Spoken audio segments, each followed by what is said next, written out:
Have y'all ever had something in your past that you wondered where it was now? Especially the older people, because it's a lot further back than what the younger people would have to deal with. I mean, like a toy or a vehicle or anything that you've just wondered where it is now. I had that about a car that was in the first 17 years of my life. My parents had a 66 Impala that they bought in 1967. And this is a picture right here of me with my two older sisters when I was little bitty, right after they got the car. They got it in 67. I was born in 68. So I guess I'm about a year and a half old here or something in this picture. And you can see it in the background. And I don't have many pictures of the car. The few that I have are like these that are taken from old 8mm video tapes that we had, with no sound on them, and they're very poor quality because this video is 50 years old. So these pictures are all from that. And here are some pictures from my oldest brother's wedding that he used it to drive off from his wedding. And it's decorated all over the side of it. And I don't know all the details for it, if that was the family car at the time. It was a big four-door car. But I remember it later. My oldest brother did drive it to college, back and forth some. So I don't know whether they bought that initially for him to do that or what. But I remember it as my dad using it as his work car. He drove it back and forth to work, and anything we did around the house, he used that car. I wondered how we never had a pickup truck in the family with as much stuff that we did and as much stuff as we hauled. But Dad would take that Impala, and it had a huge trunk on it. And we'd haul lawnmowers, or he marked off the parking lots for the fair when it came to town, and he used to haul bags of lime in there to mark the parking spaces off for the fair and that thing. And we just did all kinds of stuff in there. And one of my biggest memories of that car being used as a truck, we had a tree in the backyard that needed to come down, and Dad hooked a rope up in the top of that tree and hooked it to the trailer hitch on the back of that car and took off across the yard in it, and it picked the back end of that car 6 feet up off the ground when that rope started pulling on that tree. Well, that didn't deter him any. He went up to our family's lumber company and stacked a whole bunch of concrete blocks in the trunk of that thing, and come back over there and snatched it again. It still pulled it up off the ground a little bit, but not near as much as it would have without the blocks in there. When I turned 16, that car was not being used. The way Mom and Dad usually did their car situation was Dad would buy Mom a new car. Dad would take her old car and he would use it. Well, he had bought, right before I turned 16, they had bought Mom a new car, and Dad started driving Mom's old car. Well, that left the 66 Impala basically sitting in the driveway for 4 or 5 months waiting on me to turn 16. And when I turned 16, that was the car that I got to drive. That's the car that I learned to drive on and that was my first car. I loved it. Then in my end of my junior year or first of my senior year, I guess it's probably the first of my senior year, would have been in '87, I guess.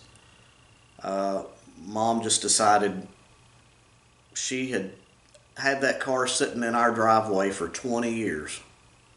And she was just tired of seeing it around, I guess. So she said, "We're going to get you a car." I was like, "Wow, really?"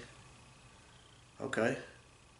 So we found this '81 Monte Carlo, and I started driving it.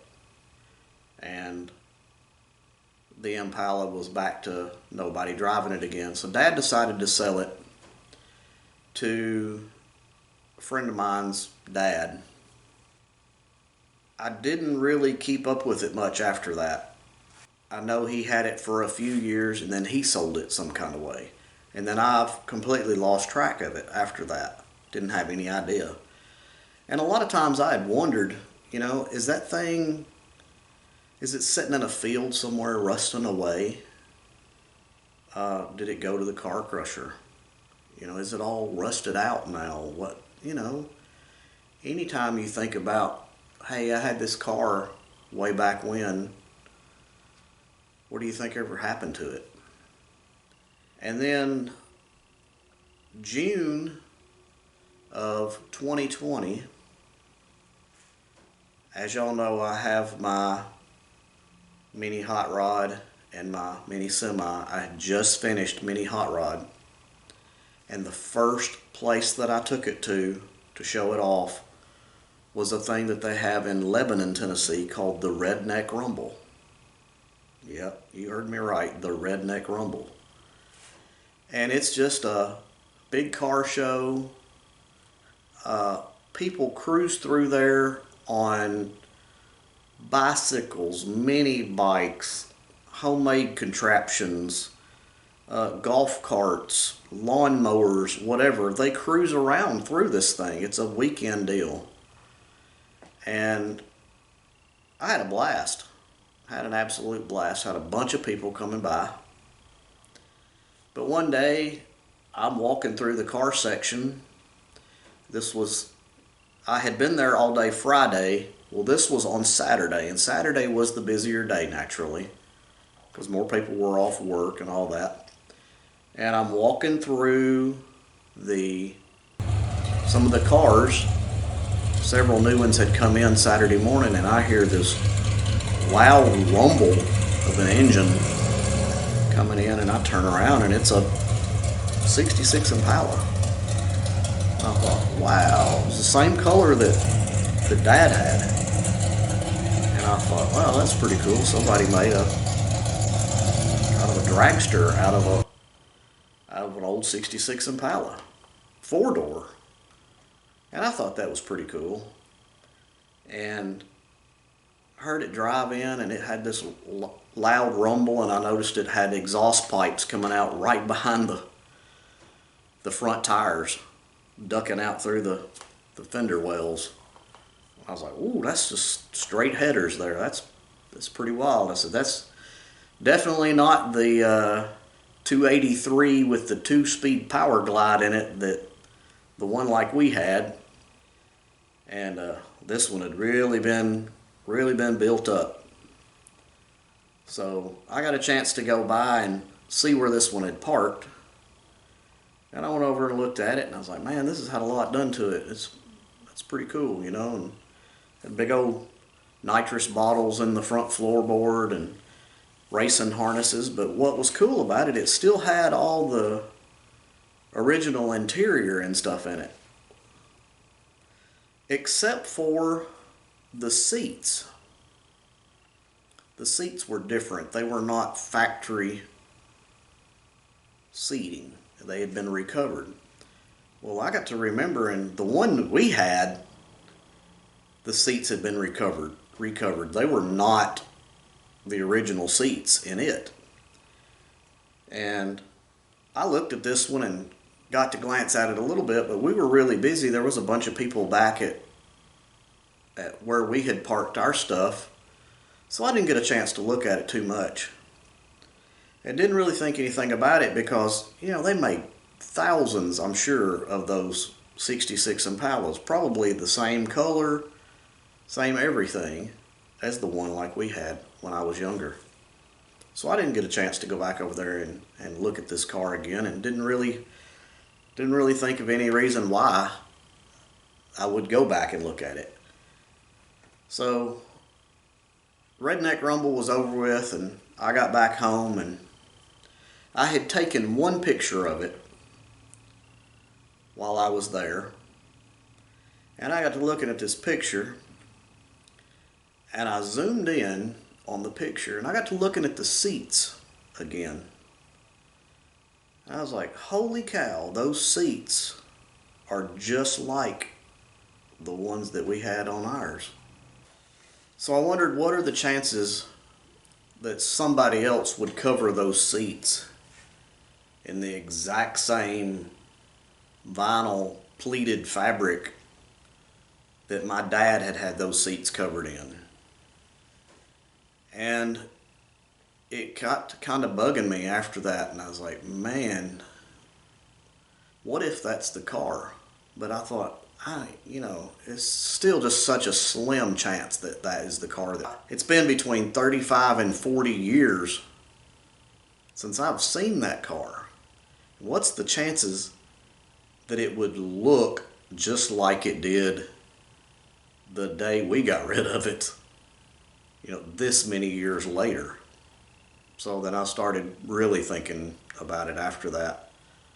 So I got in touch with a friend of mine who we had sold the car to his dad. Wanted to know whether his dad had any information on the car, like who he had sold it to, or if he had a VIN number on it that we could research it to see who owned it or whatever. And couldn't come up with anything.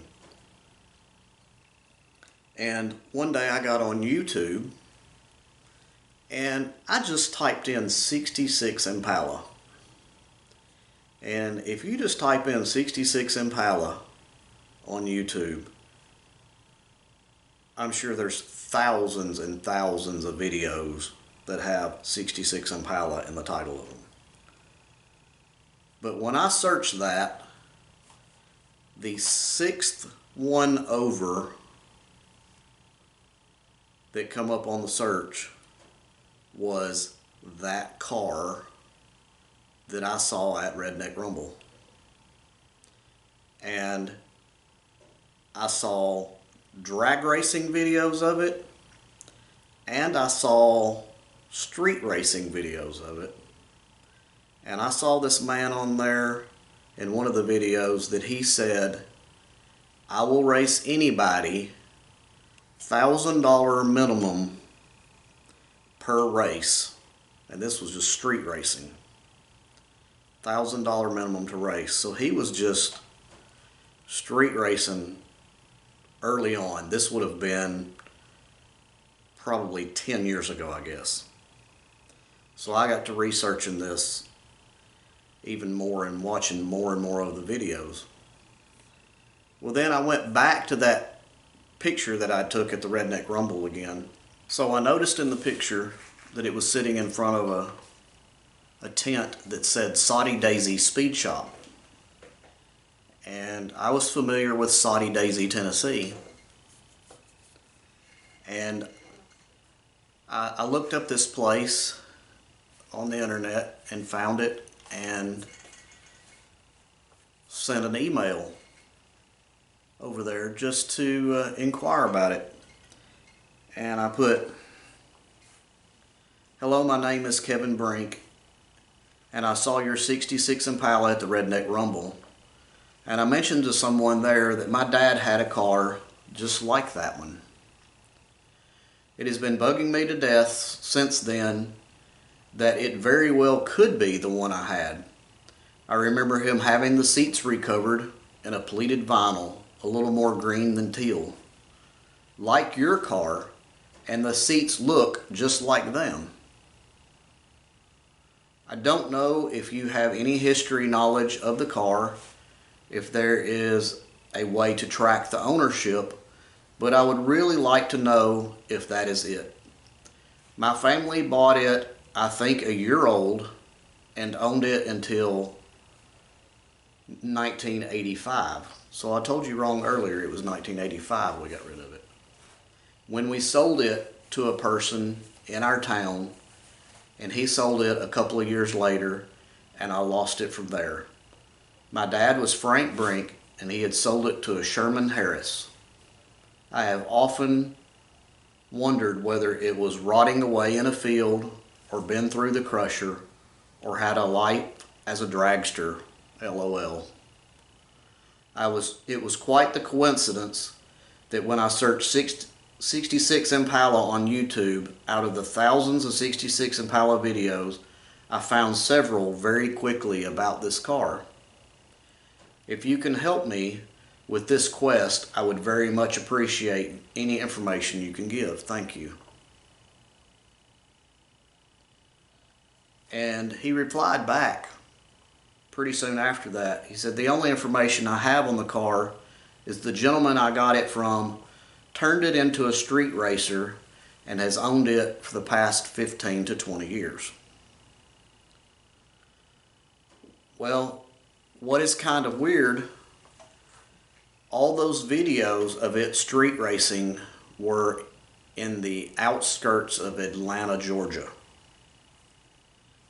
is where all those racing videos and street racing videos were. And this guy had a place called Angry Yankee Racing when he got legit, I guess, and started really dragging it on the drag strip.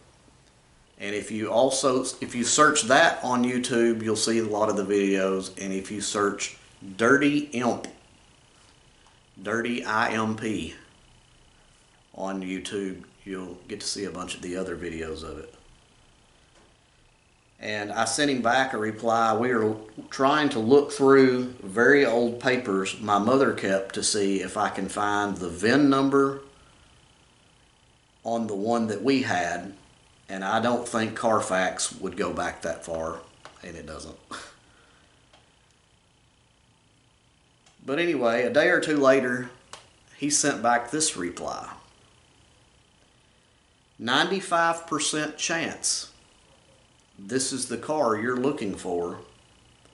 It went from Sherman Harris to a gentleman named Chris Chupa, a Mack Tools dealer who is in Wisconsin. And the gentleman I got it from has had it for the last 15 years and built it to its current status. And apparently the guy that turned it into a dragster bought it from this guy in Wisconsin. I don't know how in the world it got from Lawrenceburg, Tennessee to Wisconsin, and then from Wisconsin to Atlanta, Georgia. But I sent him back, oh my gosh, thank you so much, and if you sell it, please let me know. I would like to know what you are asking for it, but probably can't buy it. I would like to make a trip over there to see it again if that's okay. Thanks again. And he put back, you are welcome to come check it out. I'm listing it for sale this week. The asking price is $50,000. That car probably cost about $1,800 brand new. But it had had a lot done to it.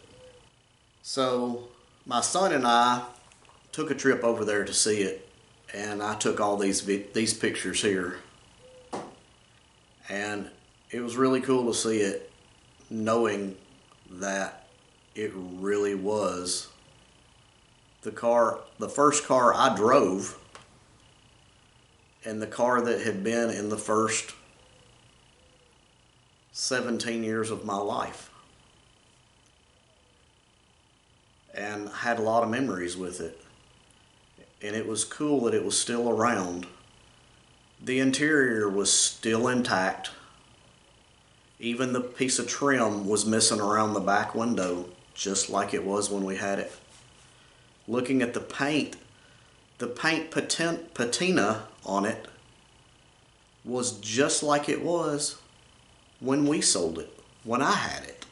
It looked just like it, and how it went up north and spent all those years and done all those things, and it still looked just like it did when we sold it.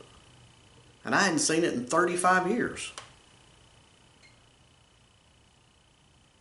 But the car is almost 60 years old. You think of that. And it's spent the last 10 to 15 years racing. It's been a race car. How freaking cool is that? Of course, naturally, it doesn't have the 283 in it anymore. It's got a big block. It was 500 and something cubic inches or something, he told me, and had a 750 shot of nitrous on it. So it's flat out flies now. But just to think that that car, it's still hard for me to believe that that car is still around, still in great shape. It's had a lot of work done to it, but it still looks like the original car.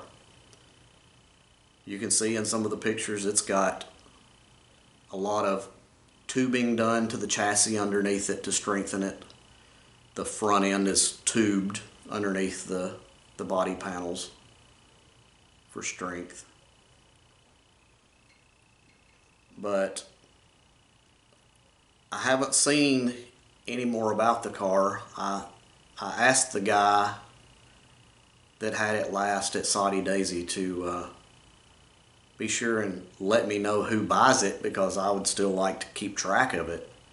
And I'm pretty sure that he sold it, and I haven't heard any more information about it, but I guess I could send him another email and call and inquire, but I haven't, because I can't buy it, and I'd still like to keep up with it. But I just thought that was a pretty cool story, and I'm pretty sure that my mom and dad had something to do with me crossing paths with that car again and putting everything together. My dad passed away in '98, but my mom passed away Labor Day 3 years ago.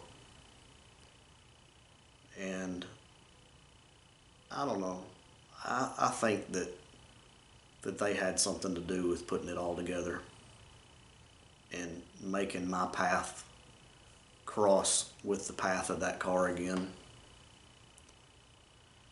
But hope y'all enjoyed this little story, and